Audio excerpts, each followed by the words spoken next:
মসজিদের খতিবকে অপহরণ করা হলো। কারা করলো? এভাবে একে একে আমার বাংলাদেশ থেকে কখনো আমাদের রাজনৈতিক নেতৃবৃন্দকে ধরে নিয়ে যাওয়া হবে, কখনো আমার বাংলাদেশ থেকে মসজিদের ইমামকে ধরে নিয়ে যাওয়া হবে, আমার বাংলাদেশ থেকে খতিবকে ধরে নিয়ে সীমান্তের অপর প্রান্তে পাচার করে তারপরে বাংলাদেশকে এখানে করতলগত করবার ষড়যন্ত্র করা হবে। যারা বাংলাদেশকে আজও এতটা দুর্বল ভাবে, আমি বলবো তোমরা বোকার স্বর্গে বসবাস করছো। কেন তোমাদের সীমান্তে বারবার আমাদের কাছ থেকে লোক নিয়ে যাওয়া হয়? যখন দেশের স্বাধীনতাকে রক্ষা করার জন্য, দেশের সাম্প্রদায়িক সম্প্রীতি রক্ষার জন্য ইসকন কর্তৃক এই সাম্প্রদায়িক উগ্র জঙ্গিবাদী গোষ্ঠী ইসকনের দেশ বিরোধী, ইসলাম বিরোধী, মানবতা বিরোধী ঘৃণ্য এই চক্রান্তের বিরুদ্ধে যখন জাতিকে সতর্ক করার জন্য মসজিদের মিম্বার থেকে কথা বলেছে, এই টঙ্গীতে রোমহর্ষক যেই ঘটনা সংঘটিত হয়েছে, বাংলাদেশের মতো একটি মুসলিম প্রধান দেশে এই ঘটনার কল্পনাও আমরা করতে পারি না। সেখানে সন্ত্রাসীরা টঙ্গীর মতো জায়গা থেকে, জনবহুল জায়গা থেকে অপহরণ করে নিয়ে গেছে তাকে, সেই বাংলাদেশের সীমান্ত এলাকায় সেখানে নিয়ে তারপরে তিনি উদ্ধার হয়েছেন, আবিষ্কৃত হয়েছেন এক ভয়াবহ নির্মম বাস্তবতায়।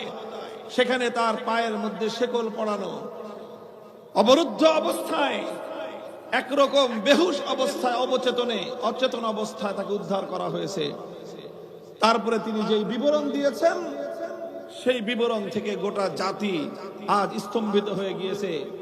হঠাৎ করেই তাকে অপহরণ করা হয়নি, উপর্যুপরি তাকে হুমকি প্রদান করা হয়েছে, সতর্ক করা হয়েছে, খবরদার যেন ইসকনের বিরুদ্ধে কোনো কথা না বলা হয়, যেন এভাবে এই হিন্দুয়ানি এই ষড়যন্ত্রের বিরুদ্ধে যেন কোনো সচেতনতামূলক আলোচনা না করা হয়। তিনি যখন তাদের হুমকিকে উপেক্ষা করে দায়িত্ব পালনে অব্যাহত রেখেছেন, দায়িত্ব পালন, তখনই তাকে এই ভয়াবহ অপহরণের এই ঘটনা ঘটানো হয়েছে। মুহতারাম হাজিরিন, ঘটনাগুলো একটার পর একটা ঘটতেছে এবং বাংলাদেশের বর্তমান যে রাজনৈতিক ক্রান্তিকাল, সেই ক্রান্তিকালে একটার পরে একটা নাশকতামূলক ঘটনাও ঘটতেছে। এই সব কিছু দেখে আমাদের আশঙ্কা তৈরি হচ্ছে যে এখন বাংলাদেশ এক নতুন বাংলাদেশ হিসেবে উপনীত হওয়ার, একটি নতুন পথে যাত্রা করার, ইসলামের পথে বাংলাদেশ মহাসড়কে যাত্রা করবার প্রস্তুতি গ্রহণ করছে।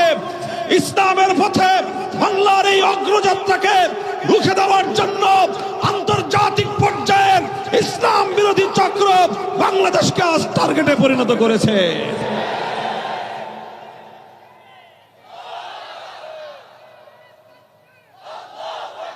মুহতারাম হাজিরিন, সিরাতুন নবী সাল্লাল্লাহু আলাইহি